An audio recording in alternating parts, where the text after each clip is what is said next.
Hello friends फुंबिलिनि गाहाम हामलायखौ नोंथांमोननिसिम बावहरग्रोनाय जाबाय नोंथांमोननि थाखाय लाना फैफिनलायबाय गोदान निउस आपडेट बेनिखायनो नोंथांमोना भिडिअखौ जोबजासिम नाय आरो जुदि भिडिअखौ मोजां मोनो लाइक कमेन्ट आरो साबस्क्राइब खालामनो दाबावथार क'क्राझाराव नीलाब कायस'बा CBSE जों खुंफुंजानाय मेट्रिक आनजादाव अल इन्डिया टप 5थि मासियाव उनथ्रिसारदों CBSE जों खुंफुंजानाय 2020 इं मायथाइनि मेट्रिक आनजादाव क'क्राझार सहरनि वार्ड नम्बर 8 हाथिमाटानि थागिबि मनीन्द्र नारायण दास आरो क'क्राझार सरकारि फरायसालिमानि बिबुंगोरा प्रफेसर डक्टर निर्माली दासनि अनजालु फिसाज्ला नीलाब कायस'बा CBSE जों खुंफुंजानाय 2020 इं मायथाइनि मेट्रिक आनजादाव क'क्राझार डनबस्क स्कुलनिफ्राय 99 जौखोन्दो नम्बर मोननानै दुलाराय सा सानजा भारतावनो सेथि थाखोआव उनथ्रिसारना ओनसोलनि सुबुंफोरनि गेजेराव गोग्गानाय लाबोदों।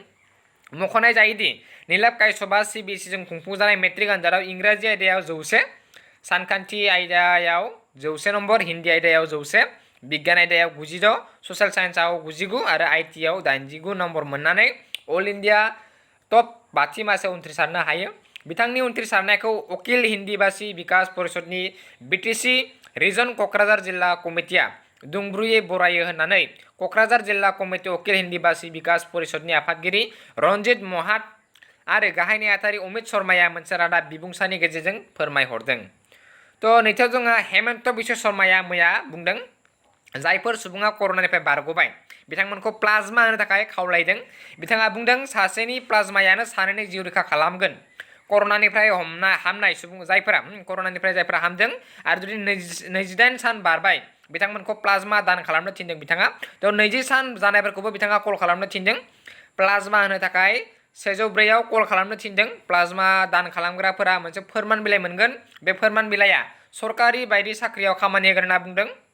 जेनेबा बबेबा एग्जामाव समान समान नाम्बार मोनबाय सानै मानसिया जुदि सोरनाबा जुदि बे सार्टिफिकेटआ थायो अब्ला बेबायदियाव 2 बारायना होगोन होननानै बुंदों। लोगोसेनो आनलकनि सायावबो बिबुंथि लाखिदों। आनलक खालामनाय जायोब्ला आनलक खालामनाय समाव साफ्रोमबो दखानाव खामानि मावग्राफ्रा कर'ना टेस्ट खालामनांगोन होनना बुंदों आरो बिथाङा बुंबावदों गुवाहाटियाव 3 लाख मानसिखौ कर'ना टेस्ट खालामनांगोन अब्लासो गुवाहाटियाव थांना थानाया गोरलै जागोन। दासिम गुवाहाटियाव 1,20,000 कर'ना टेस्ट खालामबाय आरो 1,90,000 टेस्ट खालामनांगौ दंबावो। तो बेनि उनाव जोंहा टिकटक बन्द जानायनि उनाव भारताव टिकटक बायदि गोदान इन्डियान एप मुङा सिंगारि बे एप्सआबो माखासे बान्था राननो आखायाव लाबाय। जाय बिथांमोना भिडिअ क्रिएट खालामगोन बिथांमोना आरजिनो हागोन 1 कोटिसिम बान्था माने रां। तो बेनि 4 नम्बर दङ अकिल गगैया साबुआ पुलिस थानानि 3 गसरनि जामिनखौ लाब खालामबाय। लोगोसेनो बिथाङा 2 गसर दंबावो NIA नि 2 गसर दंबावो।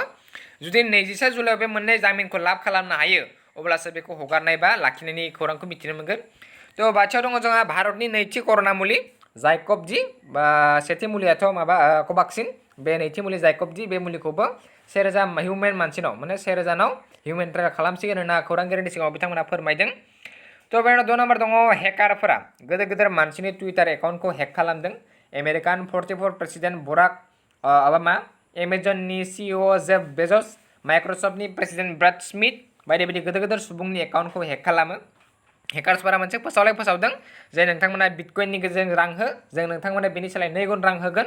जुदि जों 1 बिटकइनखौ इन्डियाव नायोब्ला 2,80,990.15 तो बेनि दङ गसाइगावआव मैया पुलिस बिफाना मैया आयेन बेरेखायै लाबोनाय जौ गोजा गारि गंसे हमनो हादों बे मोजांनि खोथा।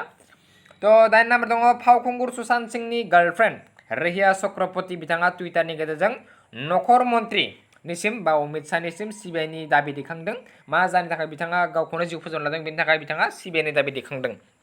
तो 9 नम्बर दङ मैया मध्य प्रदेशनि गुनाराव पुलिस हान्जाया गंसे नखरनि मानसिफोरखौ फोथाराव खामानि मावबाय थानाय समाव बुयै लानो थाङा गाग्लियो जोग्लियो माने बिथांनि फिसाजोनि गेजेरावनो। तो बे जोबोर लाजिनांथाव बाथ्रा जादों।